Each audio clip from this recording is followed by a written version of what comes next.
how many resumes have you sent out without receiving a single response from an actual human?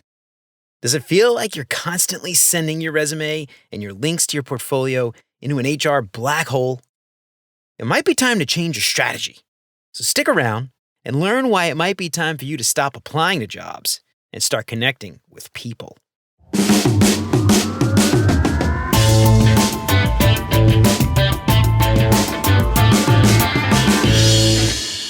What's up, UX fam? How's your mom and them? Welcome to another episode of Beyond UX Design. I'm Jeremy. If you're new here, welcome to the show. I'm super stoked to have you. If you haven't done it already, consider liking, subscribing, following, wherever you listen to podcasts.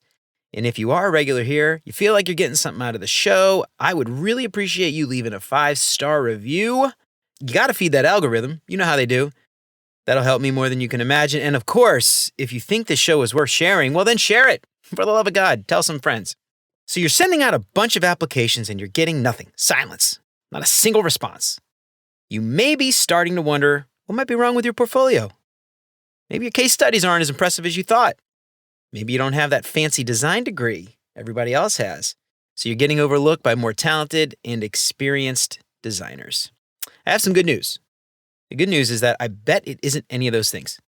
I bet you're a real design badass. That's what I think. I think it's your job hunting strategy that might need some tweaking. So today, I'm going to offer some insights into how you can really up your job hunting game and start getting callbacks from actual human beings. So just to be clear, what I'm about to talk about in this episode is not going to guarantee you a job. But what I can be pretty confident about is that what I'm about to talk to you about will at the very least get you a foot in the door. It'll at least get you a human to talk to. How you handle yourself in an interview, how you talk about your work, how you handle a whiteboard design challenge, whatever, all those things. That will be what finally helps you to land the job, but this will get your foot in the door. So I'm willing to bet your portfolio is fine. Your resume is fine. Your understanding of UX methods, your understanding of rules, whatever, it's totally fine. You just have to get a human involved to help move the process forward. That's the problem. And unfortunately for most candidates, it's really hard to get the part where you talk to a human. The problem is that in the industry today, it's a fact, most big companies use ATS bots to sort through all the applicants that they get, applicant tracking systems.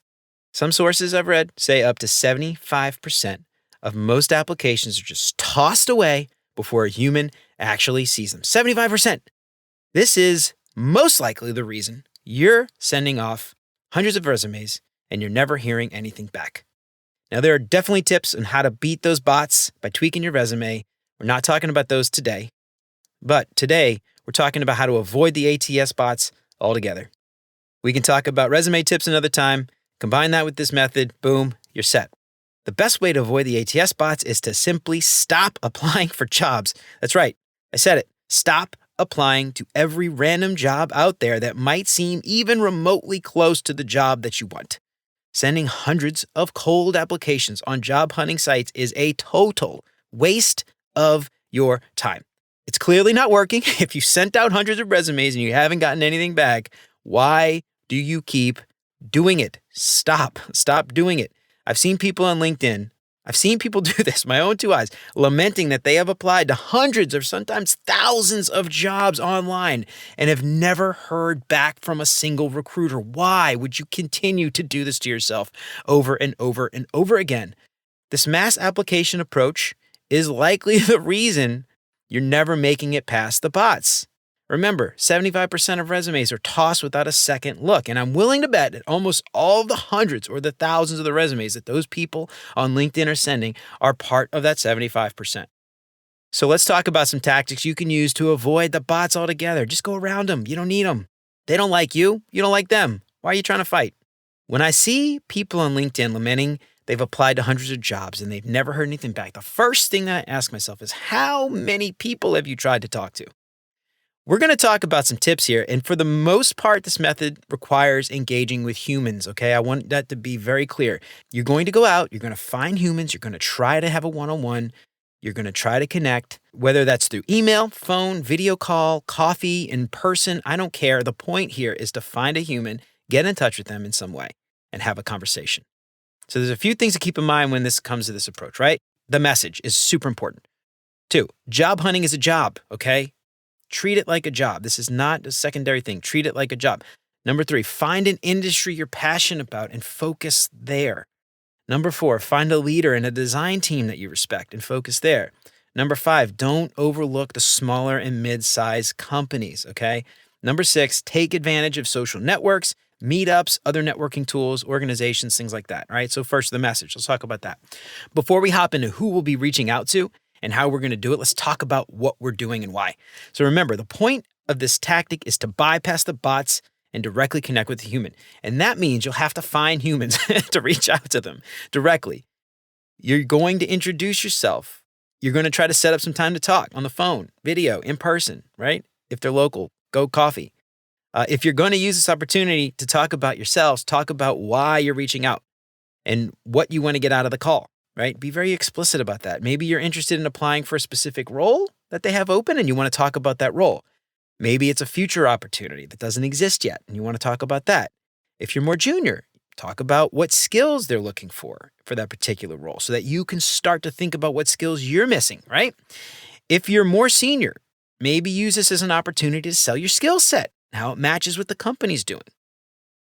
So once you get the conversation, here's the things you want to talk about. What you want to do is let them know that you're interested in working for them or their company, and you want to find out what the culture's like.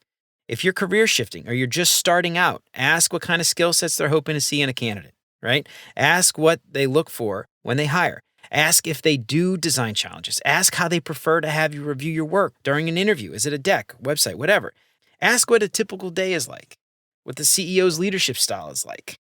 What's the leadership like in general? Is it top down? Is it more flat? Do the people on the bottom have a chance to influence people at the top? Ask questions about the leadership styles. Ask about work-life balance, psychological safety, growth opportunities, education opportunities, whatever it is that you're worried about. Ask in these conversations, okay? If you aren't sure if you would qualify, find out what you need to do to qualify. What skills are you missing? I think a good way to look at this whole conversation is to kind of treat it like a phone screen for them. Do you get a good feeling about the company? Is it even worth spending your time trying to get a job there, going through the whole process of applying and interviewing? Do you get the sense this company is a good fit for you? Do you really want to work there? So in general, what you want to do is build a friendly rapport, give them an idea of what it would be like to work with you. Would you make a good teammate? Think of this as kind of a more informal pre-interview screening, like I said. If your resume ends up in front of them, they'll be able to say, oh yeah, we talked. I really like that person. Let's move them forward. And as you're probably coming to realize, the content of these specific calls can vary depending on your situation, who you talk to, all those things I listed. You don't want to ask them every single one of those questions. It might even vary depending on who you get a hold of. You might ask completely different questions with the head of design than you would with one of the senior designers or the junior designers even. I think you know best what you're hoping to get out of this. But if you aren't sure, hit me up, ADP List or wherever, LinkedIn. We can talk about it. I'm happy to talk to this with you. The point of these calls is to start building a relationship with some of these people. Remember that relationships are not one-sided, so it's important to not go into this call asking for something like an interview or asking for a referral or asking something like that. Go into these calls with an open mind, lots of questions, and I think you'll find that the process will often just kind of find its way. Now, if you make a good first impression, they may offer to send you a referral link to apply. Lots of times companies will offer different perks for referral candidates. So like some companies might offer a cash bonus to employees who refer talent, so they might be more incentivized to do this. I've heard of some companies that will guarantee a phone screen at the very least for a referred candidate. So that means you've already bypassed ATS bots. Congratulations. You just beat them, right? But please keep in mind that you don't want to just straight up ask them for a favor. You want to ask them for some time to chat. If they're local, you can meet up for a coffee, buy them a coffee or a beer, but don't just come out and say, hey, can you send me a referral link? Or hey, can you pass my resume along to the hiring manager? Do not do that. But also, it's really important to remember that some of these calls will go nowhere and some of the people may never respond, which is why it's important to work on getting more than just one of these calls once a month or something, right? Shoot for getting a few of these calls on your calendar every week.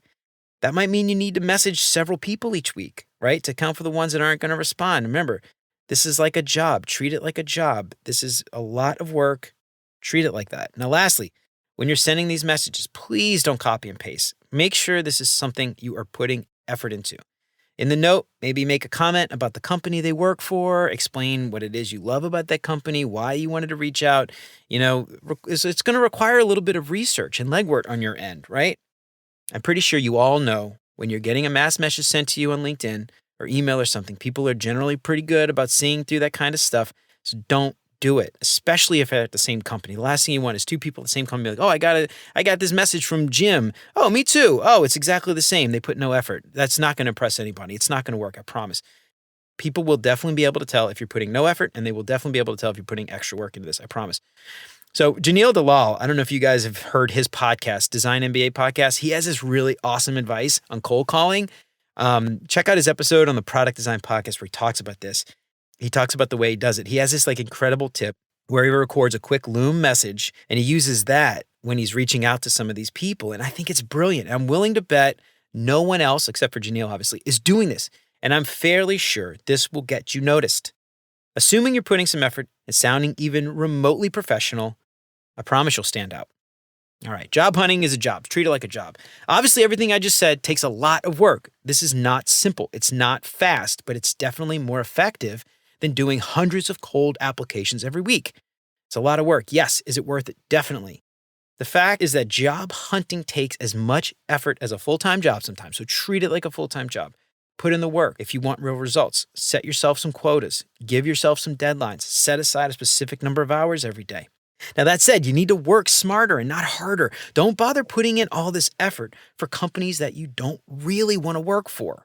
The key here is to not blast every single company that's hiring a UX designer with a generic copy and paste message. You're going to be having a lot of conversations with people, and since this involves a lot of effort on your part, you need to start being selective about who you're taking time to reach out to.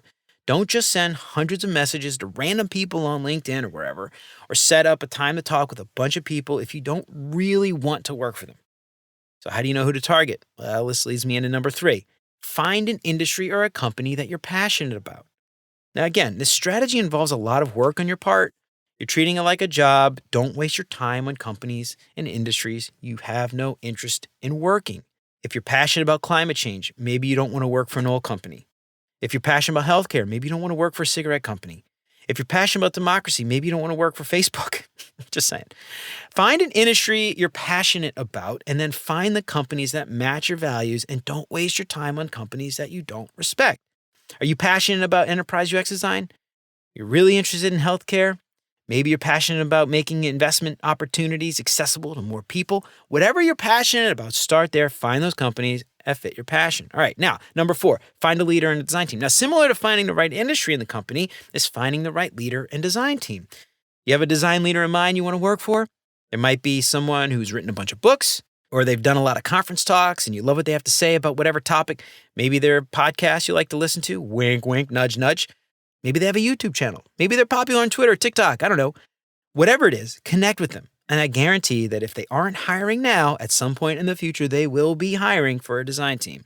And if you've already connected with them and you've had some conversations, guess who will be on the top of their mind when they open those roles? It won't be me, because I've never talked to them. It'll be you. That's who. Now, I know this one might seem hard for some people, right? You might be thinking, oh, if they're really important design leaders, why would they want to talk to me? And I say, maybe they won't. So what? Just do it. What's the worst thing that could happen? They don't respond? I'm willing to bet if you use this method, it works more often than it doesn't. If they're really as good of a leader as you think they are, wouldn't you expect them to respond? And if they respond with some nasty or dismissive comment, doesn't that tell you a lot about what it would be like to work for them? You dodged a bullet. So just like finding a leader, find those design teams that you know do great work. Maybe there are some people you found online. Maybe there's some teams won some design awards or something like that. Find out who those designers are, connect with them somehow. The good thing about this strategy is that designers love to talk about their work. So use this to your advantage. I want to add a caveat to the last couple of points. I know a lot of people out there are probably listening and thinking, oh God, I could never do this. They may feel completely uncomfortable doing this and they may just want to practice. And in that case, I would say send this out to anyone and everyone just to get comfortable doing it before you start targeting the specific people I mentioned, right? So If you're interested in healthcare, go shoot a bunch of emails to the cigarette companies. You want to work for, some kind of global green nonprofit, go practice doing this on a bunch of oil companies you have no interest in working for. That might alleviate some of your anxiety around this. Just do whatever works for you. I'd also say you never know what these other companies are going to offer you, right? You never know. So it can't hurt to practice. If you feel like you need to practice, please practice. Now, number 5, don't overlook the smaller, lesser known companies. Don't just focus on these really well-known companies because everyone wants to work for those really well-known companies. That means competition will be really stiff. So sure, there are a lot of people want to work for Apple or Google or any of the FAANG companies, but there are a lot of other companies out there that do amazing work. And if you really have your heart set on Google or Apple or any of the FAANG companies, by all means, go for it. But I would encourage you to search out smaller companies that are not as well-known. They might still do great work. And contrary to popular belief, these big companies haven't gobbled up every single good designer. So you will find some awesome and talented design teams out there working for these smaller companies. You will likely still learn a whole lot working for a smaller company. And there's always added benefit that competition won't be nearly as high. Opportunities to grow within that company might also be there. So don't overlook these smaller companies just because they aren't well known. And keep in mind that today there are tons of remote opportunities out there. So don't limit yourself to one geographical area. Keep an eye out for companies in smaller markets too. You never know, right? All right, lastly, take advantage of social networks. In 2022, we have a unique opportunity to instantly connect with people all over the world. This is your opportunity. Take it. Use whatever social networks you're on to reach out to these people. Find these awesome leaders on LinkedIn, Twitter, Dribbble, Behance, wherever they are. Connect with them. Take a chance. Send them a personal note and use Jay Neal's Loom trick. Please stand out. Don't forget about in-person networks like local design meetups, Friends of Figma, whatever other kind of UX meetup, IXDA, Interaction Design Association, AIGA, whatever it is. Local in-person gatherings, find those. They're really good too. Adobe does a lot in some of the larger cities. These are great opportunities, not just network professionally, but you might make some good friends in real life too. Who knows? Again, I want to reiterate that this whole process is not fast. The point is not to be fast. The process may not get you a job overnight. You want to grow a blossoming relationship. And just like planting a fruit tree, that relationship might not bear fruit immediately. But if you make connections and you continue to nurture these relationships over time, it might not lead to anything today, but who knows where it'll lead in the future. If you keep these relationships up, you may end up getting a call a couple of years from now, asking if you're interested in some new role. Just keep on this and do not give up. All right. So if you found that you're sending off resumes and never hearing a single thing back, it's likely because you're getting rejected by a bot before a human ever sees your resume. Now remember, the single best way to avoid getting rejected by the ATS bots is to stop cold applying for jobs altogether and start connecting with humans. That's it. It's quality over quantity. When you start finding people to connect to, the interviews will not be far behind. All right, y'all, that's it for me for today. I hope to help give you some control back in this interview process. Have you tried any of these tips? How'd they work? Did it land you that dream job? Let me know. I'd love to hear from you. If you liked what you heard today, remember, like, subscribe, wherever you listen to podcasts. Make sure you tell a friend. Make sure you leave a 5-star review if you're getting something out of this. That helps way more than you know. And I hope you keep coming back for more great UX tips from Beyond UX Design. Until next time, I'll see you around. Take care, y'all.